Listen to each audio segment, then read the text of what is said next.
Монголын үндэсний олон нийтийн телевизийн өглөө хөтөлбөрийг үзэж байгаа эрхэм хүндэт үзэгчид та бүхэндээ энэ өглөөний амар амгалан айлтгая. Гендрийн үндэсний хорооноос санаачлан тэгш боломж тэгш хариуцлага дугаарынхаа болонгийнхаа 6 дахь дугаарыг хүргэхдээ та бүхэнд бэлэн болоод байна. Өнөөдрийн дугаараар өмнөх дугаартайгаа уялдаад та бүхэнд хүргэхээр байгаа. Бид нар өмнөх дугаараар та бүхний санаж байгаагаар эрэгтэй эмэгтэй хүний дундаж наслалтын зөрүү түүнд нөлөөлж байгаа хүчин зүйл түүнийг бас шийдвэрлэх чиглэлээр бид ямар санаачлагууд явж байгаа талаар танилцуулсан байгаа. Тэгвэл энэ сэдэв маань өнөөдрийн дугаараар та бүхэнд илүү дэлгэрэнгүйгээр хүрэхээр бол танилцуулахаар бэлдээд байна. За, эрэгтэйчүүдийн эрүүл мэндийн үзлэгт хамрагдах, эрэгтэйчүүдийн эрүүл мэндийг өнөөдөр дэмжих чиглэл бас эрүүл мэндийн амнаас тодорхой бодлого үйл ажиллагаа хөтөлбөрүүдийг хэрэгжүүлж бол ажиллаж байна. За, өмнөх дугаарт бол танилцуулсан эрэгтэй эмэгтэй хүмүүсийн дундаж наслалтын зөрүүтэй байдлыг арилгах чиглэлээр авч хэрэгжүүлэх арга хэмжээний төлөвлөгөө маань байгаа. Тэгэхээр энэ төлөвлөгөөнд болвол яг тухайлан эрүүл мэндийн яам маань эрэгтэйчүүдийн одоо эрүүл мэндийн чиглэлээр тодорхой бодлого хөтөлбөр үйл ажиллагааны төлөвлөгөө одоо батлаж гаргаж хэрэгжүүлэхээр ийм тодорхой заалт бол тусгасан байдаг. Тэгээд энэ хүрээнд бол эрүүл мэндийн яам маань манлайлаад эрүүл чирэг эрх хүн арга хэмжээний төлөвлөгөөг бол 24 он хүртэл хэрэгжихээр ийм төлөвлөгөө бас хэрэгжээд бол явж байгаа. Тэгэхээр та бүхэнд маш томоохон үр дүнг бид нар ингээд товчхон байдлаар өнөөдөр ингээд хүргэхэд бид нар 22 оны байдлаар урологийн 20, андрологийн 15 буюу хүүхдийн урологийн 7 эмч гэдэг нь энэ дээр бид нар юг хийх гэж байгаа бэ гэхээр үнэхээр өнөөдөр эрэгтэй хүн хүүгүүд өвддөг одоо тодорхой өвчин эмээгүүд бий байдаг. Тэгвэл өнөөдөр эрэгтэйчүүдийн тасаг хавнид үндэсний өнөөдөр яг төрийн байгууллагын бүтцэд өнөөдөр бас хангалттай байгаа яв гэвэл энэ судалгаагаар бас байхгүй гэдэг тоо харагдсан. Өөрөөр хэлбэл хоёрхан байгаа гэсэн тоо үр дүн харагдсан. Тэгэхээр өнөөдөр үндэсний хөтөлбөр болоод эрүүл чирэг эрх хүн энэ хөтөлбөрт за мөн өнөөдөр бас арга хэмжээний төлөвлөгөөндөр ер нь Монгол улсын 21 аймаг нийслэл 9 дүүргийн эрүүл мэндийн одоо нэгдсэн эмнэлгүүдэд эрэгтэйчүүдийн тасаг кабинетуудыг бид нар байгуулах тэр дундаа эрэгтэйчүүдийн эмч ажилуулах энэ ажлуудыг бол маш тодорхой тусгасны одоо үйл ажиллагааны гол одоогоо онцлох үр дүнгууд маань ингэж бол харагдчихээн. Тэгвэл өнөөдөр урлаг андерлагийн кабинетыг бид нар анх судалгаа хийгээд явж байхад 4 байсан болвол 22 онд энэ тоо маань 14 болоод үндэсний хэмжээнд бас тасаг кабинетээс гадна тодорхой төвүүдийг бас ажилуулж байгаа. Ийм сайн туршлагууд бол гарч байгаа гэдгийг та бүхэнд бол танилцуулахад бол таатай байна. За мөн төр хувийн хөвшлийн одоо бас мөн 22 эмнэлэг эрэгтэйчүүдийн чиглэлээр одоо үйл ажиллагаа явуулж байгаа гэсэн ийм томоохон үйл ажиллагааны үр дүнг бол та бүхэнд танилцуулж байна. За дараагийн нэг Монгол Улсын засгийн газраас бас энэ эрэгтэйчүүдийнхаа эрүүл мэндэд одоо тодорхой хувь нэмэр болох үец тэр дундаа хамрагдахгүй байгаа хамрагдалтыг одоо бас энэ үйл ажиллагаа маань юугаар дэмжигдэж байгаа вэ гэхээр засгийн газраас авч хэрэгжүүлж байгаа эрт илрүүлэх тийм ээ. За Монгол улсын 3.4 сая орчим бүх хүнийг одоо 1 жилийн хугацаанд эрүүл мэндийн урьдчилан сэргийлэх үн төлбөргүй үзлэгт хамрагдах. За бүх иргэдийнхаа эрүүл мэндийн одоо дата буюу бид нар тоо мэдээллийн нэгдсэн сантаа болдог өвчний түүх маань харагдчихдаг хизээ үзүүлээд та хэдэн хугацаанд одоо дараа үзүүлж байгаа гэдэг бүх энэ үндэсний одоо платформ нэгдсэн мэдээллийн сан бий болно гэдэг бол өөрөө тухайн хүнд болоод өнөөдөр бас төрд ийм дата нь бий болж байгаа гэдэг ийм давуу талуудыг бас эндээс олж харахаар байгаа. Тэгэхээр эрт илрүүлгийг бид нар хамгийн сүүлийн үеийн эрүүл мэндийн аамнаас бид нар 9 сарын 30-ны байдлаар бол мэдээ авсан. За тэгэхэд өнөөдөр эрт илрүүлэгт болоод 198,183 буюу 55.6% нь манай эмэгтэйчүүд, за 157,958 буюу 44.4% нь бол эрэгтэйчүүд, нийтдээ бол 356 орчим мянган иргэн болвол энэ эрт илрүүлэгт бол хамрагдаад байгаа нь бид нар хүүсийн хувьд бол гарахад нэлээд ийм ойрхон байдлаар ямар ч гэсэн эрэгтэйчүүд эмэгтэйчүүд маань бас ингэж хамрагдаад явж байгаад нь бол байна гэсэн ийм тата мэдээг бол бас бид нарт ингээ харуулж байна. Тэгэхээр эрт илрүүлэхийн үзэлгийг бол 23 оны 5 сарын 1-нд дуусан гэсэн ийм тоо байгаад өдөр байгаа. Тэгэхээр тэр хүртэл бид нар магадгүй одоо энэ дээр бас нэг анхаарах мессеж өгөх зүйл юу байгаад байгаа вэ гэхээр тэр саяны хамрагдаад байгаа 44% хамрагдсан эрэгтэйчүүдийн маань насныхан бүлгээр бид нар задлж бас танилцуулах юм шаардлага байгаад байгаа. Тэгэхээр нөгөө бид нарын гендрийн линзээр, гендрийн дата өгөгдлөөр гэж хэлээд идгийн гол утга учир нь энэ байгаа. Яагаад гэвэл бид нар судалгаагаар харахад болвол ихэвчлэн энэ нөгөө эрэгтэйчүүдийн эрүүл байх тэр дадал, хөвшил, хандлага нь бол суугаагүй ч юм уу, ойлголт нь тэрийг хэрэгжүүлэхгүй байгаа юм уу? Илүү бас аваар усалт өртөөд байгаа нь бол ихэвчлэн 25-45 насны нөхөрчүүд насны залуучууд бол эрэгтэйчүүд бол маш өндөр байгаа. Тэгэхээр саяны эрт илрүүлэхийн бид нар 44.4% хүүсээр задлаад үнэхээр энэ нь нөгөө тэр насны залуучууд илүүтэй хамрагдч чадчихна уу гэдэг дээр бид нар бас задлан шинжлэх хэрэгтэй. Энэ дээр бас нэг мессежийг өгөхөд бол манай аймаг орон нутгууд эрт илрүүлгүүдгээ зохион байгуулах, хүүгүүдийг эрэгтэйчүүдийг татаа оролцуулахдаа залуу эрэгтэйчүүдийг татаа оролцуулж үзлэгт хамруулах. Яагаад гэвэл та 25-аас 45 наснда та хэрвээ ямар нэгэн өвчнгүй эрүүл байж та чадах юм болвол таны урт наслал 70, 80 ер хүртэл та наслах боломж нь бол байгаад байгаа. Та яг энэ насандаа өнөөдөр та хэрэг өвдөх юм бол таны нөгөө наслалд бол 50-аас 60 гэдгээр та эндэх ийм эрсдлүүд бол байгаад байдаг. Тэгэхээр энийг бол бид нэр айгүй анхаарах хэрэгтэй байна. За мөн одоо та бүхэнд энэ эрт илрүүлэгт хамрагдж байгаа энэ тодорхой үр дүнгууд бол ингээд маш дэлгэцнээ бол харагдаж байна. Тэгэхээр өнөөдөр эрэгтэйчүүдийг эрүүл мэндийн үзлэгт хамруулах, за тодорхой бас хамрагдахгүй байгаа асуудал дээр нь тусгай арга хэмжээ авж байгаа нэг сайн туршлага бол өнөөдөр Архангай аймагт бол харагдаж байна. Тэгэхээр Архангай аймагт өнөөдөр яг хүүгүүд эрэгтэйчүүдийг татан оролцуулах чиглэлээр одоо дараах арга хэмжээнүүд, за энэ дундаа бол өнөөдөр гэр бүлээр нь дамжуулж гэрт нь урилах хүргүүлэх тийм ээ. Аав та, эргэн та, ах та тийм ээ эрүүл мэндийн үзлэгт хамрагдах.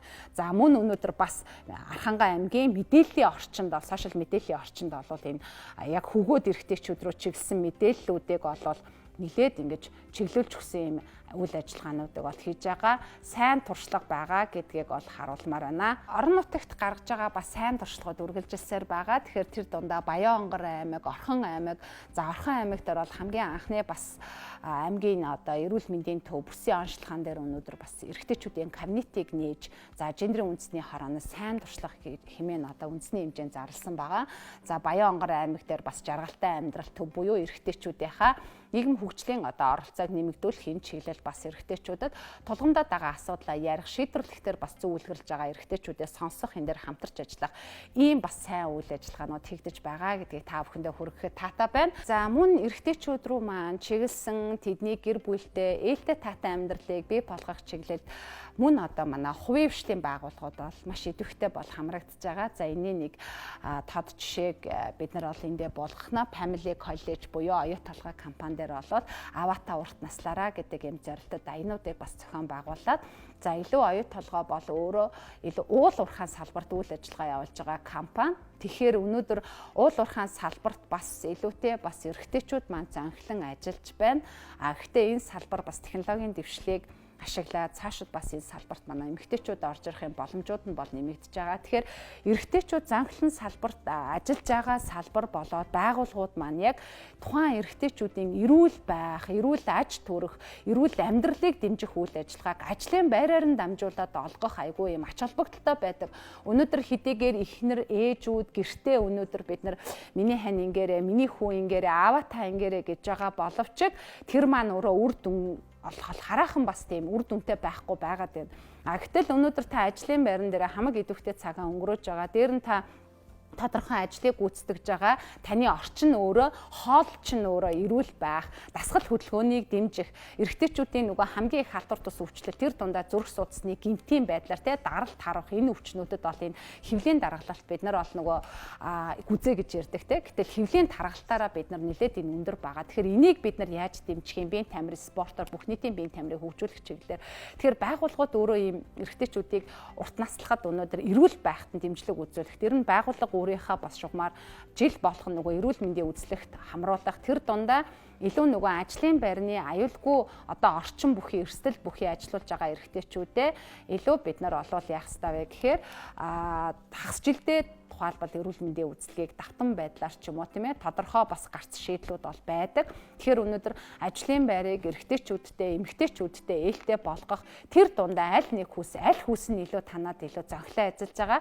Тэр дундаа залуу эрэгтэйчүүд байгаа бол илүү ахмад буюу илүү 45-аас дээш насны эрэгтэйчүүд юм уу яг залуу насны эрэгтэйчүүд ажиллаж байгаа бол бид нар эрэгтэйчүүдтэй ямар одоо зөвлөмжүүдийг, зөвлөгөөнүүдийг өгөх, тэднэрт зөвхөн нөгөө нэг хоосон мэдээллүүдийг өгвөл та тэгэх ёстой, ингэх ёстой гэдэг нөгөө илүү онлайн мэдээлэл юм уу мэдлэгийг өгөхөөсөө гадна илүү тэр ажлын байр прагматик орчинд нь энэ үйл ажиллагаануудыг дэмжиж байх нь үр дүнтэй байна гэсэн ийм зөвлөмжүүдийг бас үндэсний судалгаанд манд дурддагдсан байгаа. За дараагийн нэг анхаарах бас эрэгтэйчүүдийн маань нэлээд бас тулгамдаад байгаа асуудал бол энэ архитан цогтуур хууль ажиллагаа байгаа. Тэгэхээр үнэхээр бас топ мэдээллүүдийг бид нар харахаар зам тээврийн осолд орсон байгаа шалтгаан нь тодорхой цогтууруулах хундаа хэрэгэлсэн заавал тодорхой төвшөнд болвол ямар нэгэн байдлаар болоод хэрэгэлсэн үедээ аваар осол хийж байгаа нь илүү өндөр байгаад байгаа.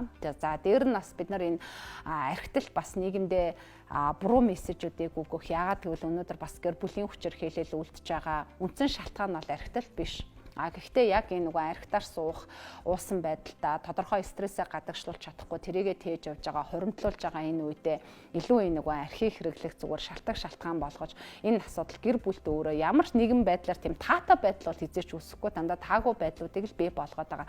Тэгэхээр эрэгтэйчүүдийн хамгийн муухай харагдуулж байгаа, эрэгтэйчүүдийн эрүүл мэндэд хамгийн сөргөөр нөлөөлж байгаа, эрэгтэй хүнтэй аав хүн байх, үр хүүхдээрээ бахархуулах, хань ижилтэйгээ аз жаргалтай амьдрах энд нэг том саад болоод байгаа хүчин зүйл бол архитект байгаа. Тэгэхээр өнөөдөр манай бас иргэний нийгмийн байгууллагууд энэ архитектаа тэмцэх. За энэ чиглэлээр бас ингээд орон гэргүй байгаа. Тэнмэл дээр нь яг ингээд нийгмээс бүр ингээд өөрсдийгөө ер нь нийгмийн нэг гишүүн гэдгээ бас бүр ингээд бартцсан ч юм уу. Тэрэнд ерөөсө тооцогдохгүй ингээд гутарцсан.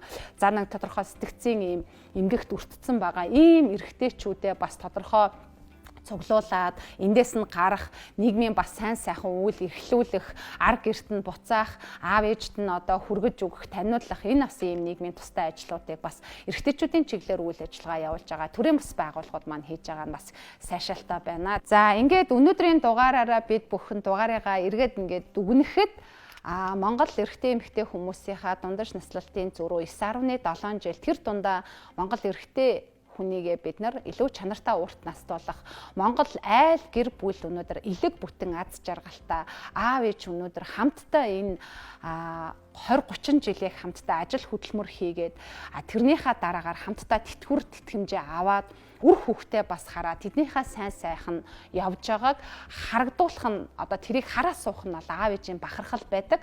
Гэтэ энийг бид нар хамтдаа үзэхийн тулд өнөөдрөөс бид нар өөрийнхөө эрүүл мэндэд өөрийнхөө хийж байгаа зан нүүлэд өөрийнхөө үзэл бодол хандлагыг илүү дэвшилтэд түвшинд хүргэх болвол юм зайлшгүй шаардлага байгаа гэдгийг үндэсний хэмжээний болон олон улсын байгууллагын судалгаанууд маань нотолж байгаа. Тэгэхээр аавтаа өвдөх хэрэгтэй, аавтаа уйлах хэрэгтэй, эрэгтэй хүн та өнөөдөр өөрийгөө эрсдэл хүчин зүйлээс хамгаалах хэрэгтэй. Ийм асуудал гарч байгаа бол энийгээ танилцуулах танд бас эрхэн байгаа. Тэгэхээр та өнөөдөр өөрийнхөө эрүүл мэнд, үр хүүхдийнхаа бас эрүүл мэндийн төлөө, үр хүүхдийнхаа аз жаргалтай амьдралын төлөө та өнөөдөр урт наслах бол хэрэгтэй байгаа. Тэгэхээр манай сайхан аавууд, сайхан Монголын сор болсон эрэгтэйчүүд маань, хүүгүүд маань бүр хүүгүүд байхасаа эхлээд манай ээжүүд, аавууд эрүүл мэндийн үзлэгт хамрагдуулах 18 наснд хүртэл таны асрамжинд байгаа 18 нас хүртэл таны хүүхэд бол эрүүл байх ёстой. Улсаас нэмийн даатгалын төлж байгаа 18 наснаас таны асрамжаас гараад ихтэй сургуулийн оюутны ажилчин ангийн игнэнд бол шилжиж байгаа. Тэгэхээр энэ үед бол илүү эрүүл мэндэд нь анхаарах, яг тэр үед бол эрүүл мэндийн эрсдэл хүчин зүйлээс урьдчилан сэргийлэх ийм болвол шаардлагууд байна гэдгийг илүү бид нар энэ дугаараараа онцолж хэлхийг хүсэж байгаа. Ингээд бүх иргэний нийгмийн байгууллагуудтай энэ хөдөлгөөнийг өрнүүлдэг эрэгтэйчүүдийнхаа төлөө ажилдаг байгууллагуудтай за мөн өнөөдөр хувийн хвшлүүдад бас сайн санаачлалууд гарч байгаа. Энийг бол бүх аж ахуйн нэгж байгууллагууд бас эрэгтэй эмэгтэй хүнийхээ ялгаатай хэрэгцээ тэр дундаа эрэгтэйчүүдийнхаа чанартай урт наслтыг дэмжсэн ажлын ээлтэй орчин бий болгох чиглэлд илүү манлайлж ажиллахад өнөөдрийн дугаар бол та бүхэнд бол хувь нэмрээ оруулна гэдэгт бол итгэж байна. Ингээд цэцэстний хэлэхэд Монгол улс анх удаа төрийн захиргааны байгууллагын бүтцэд хүүс хариуцсан бол мэрэгчлэлтний албан ёсны орон тооны 2 мэрэгчлэлтэн бий болгосон. Энэ бол эмэгтэйчүүдийн асуудал хариуцсан, эрэгтэйчүүдийн асуудал хариуцсан. Өнөөдрийн дугаартаа уялдуулаад гендер үндэсний хорооны ажлын албанд эрэгтэйчүүдийн асуудал хариуцсан мэрэгчлэлтэн болол ажиллаж байгаа. Тэгэхээр энэ дээр бол үндэсний хэмжээндээ орон нутаг салбар иргэний нийгмийн байгууллагуудтай түншлээд энэ чиглэлийн судалгаагаа хүргэх сайн туршлагуудыг хуваалцах сайн үлийг бол дэлгэрүүлэхэд бол та бүхэнтэй болвол хамтран ажиллаж байгаа гэдгийг онцлог ингээд өнөөдрийн дугаар маань ийхүү өндөрлөж байна. Дараагийн дугаараараа иргэн уулзъя. Өглөө хөтөлбөр үргэлжилж байна.